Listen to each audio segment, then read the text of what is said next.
Thank you for tuning in to the best parenting show on the internet, Post Daily Dose. It's the Post. It's the Post. It's the Post. The Post Daily Dose. It's the Post. It's the Post. It's the Post. The Post Daily Dose. It's the Post. It's the Post. Hey there, Kristi, Saul, the co-founder of the Post+Institute, coming at you live on this fabulous Friday. I see that my internet, it keeps recording, but it's a little in and out. So hopefully our episode of Post Daily Dose won't be interrupted tonight. But of course, I want to give a quick plug for Brian's book, From Fear to Love. Great book, incredible book. And you can get it on promotion, feartolovebook.com. feartolovebook.com. $7.95. That's the shipping and handling. It's just the basic cost of printing the book and getting it out to you guys. So, and when you order it from the promotion, you also get an audio recording of the book as well as a additional free podcast. So that's kind of cool. This month I've been talking about Adoption Month and Adoption Awareness Month. It's a big month for the world of adoption. November is. So there's sort of, in all arenas, there's always a little controversy. So it's our attempt to speak to all of it so that we can have deep understanding and an open heart for all the aspects of adoption so that we can bring it back to being all about the kids.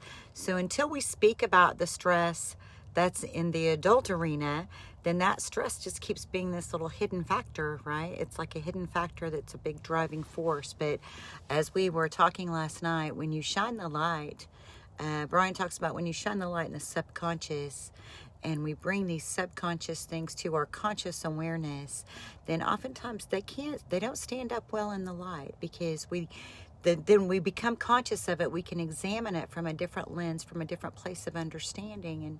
And in that time, often those stories that we've been telling ourselves or those expectations or the way we've done things just because it's how we do it, it may not stand up so well when we get a closer look. So the same is true when we talk about just like the arena of adoption. So Adoption Awareness Month and Adoption Month. So Adoption Month is an attempt for us to bring awareness to the public that there is a tremendous need. There's a huge need for adoptive families, that children need permanency.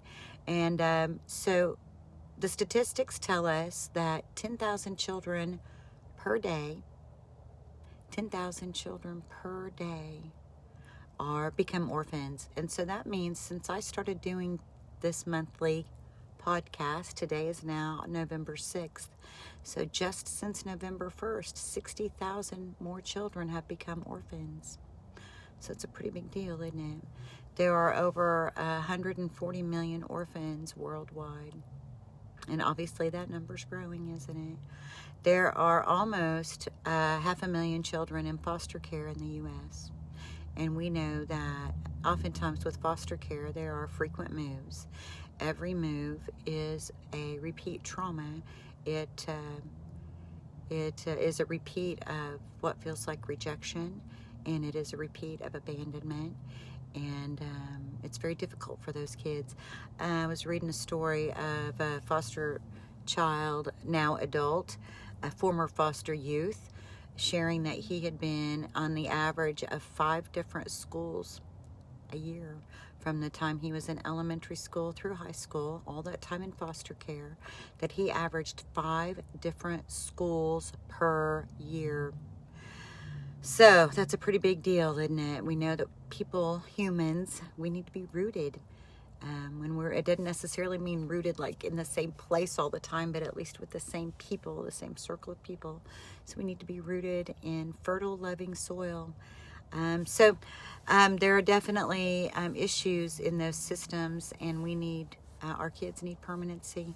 The adoption awareness groups are groups of people who want to bring awareness to some of the negative aspects of the adoption system and just of adoption in general.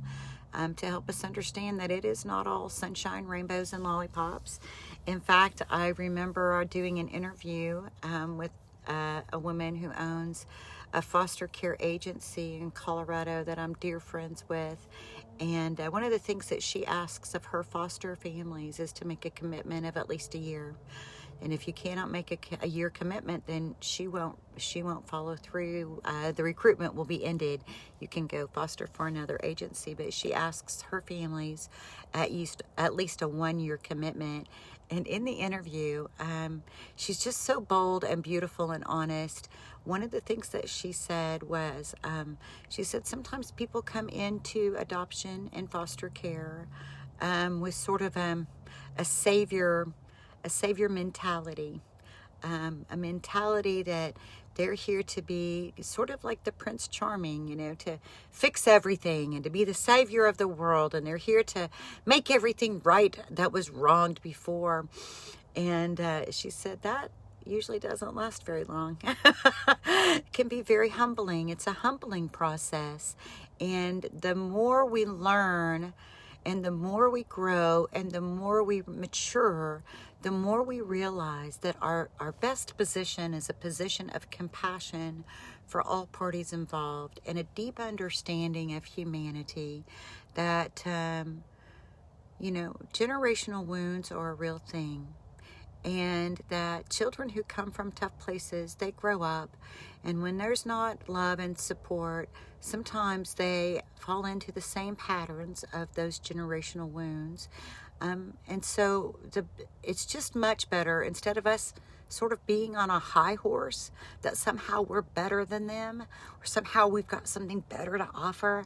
If we just really humble ourselves and stand in a place of humility and servanthood, when we hold that space of having a servant's heart, then that really allows us to have love and compassion for everyone, and to just be able to be grateful, to have an attitude of gratitude, to be able to be servants and to be parents in the lives of children who need parents. And so, that's sort of, in my mind, that just speaks so much about what we can really bring to the table of authenticity versus arrogance. That's a big thing to say, I know. And I'm not saying that with any intent to be hurtful to anyone, but just to, from my own experience, there have been times I've been arrogant, and I'll tell you what, that's one of the best places to be, so that you can be dropped down a notch. And so we learn from that, we learn to step out of blame and to just, there's lots of work to be done, and the blame game just really doesn't get us anywhere. So, hey, Carrie, it's nice to see you. And Lala, it is good to see you. Tammy, I see you watching. It's Friday. I know I mentioned last night, Marley and I are on the road. I don't know, but I am exceptionally tired. I'm ready for it to be bedtime, and it's only 6:30. And I realized that today was, there was a lot more stress. There was a big undercurrent of stress. One, just in the atmosphere, because here in the United States of America, we're anxiously wondering who's going to be our next president. And I think not only are we wondering that, but I think there's an undercurrent of anxiety just about how our country is going to take the news of whatever the winning vote is. I think there's some anxiety about how our country will take the news, and hopefully whatever the news is, we'll take it with maturity. So that's my hope. And then for me personally, I just want to share, I'm just going to talk because it helps. So I'm going to process with you guys a little bit my experience. So Marley is still a minor. She's 16. But this upcoming procedure that she's going to have is going to be in an adult surgery unit, which is a good thing, I believe. But I found it interesting how differently we were treated going through the adult process versus the treatment that we get in the children's process. And I don't know if it's unique, so I don't want to say this is like a big statement. I mean, it was just the experience at this one hospital on this one day. But what I did feel like was that we're treated with a lot more respect at the children's unit than what we were treated at the adult unit.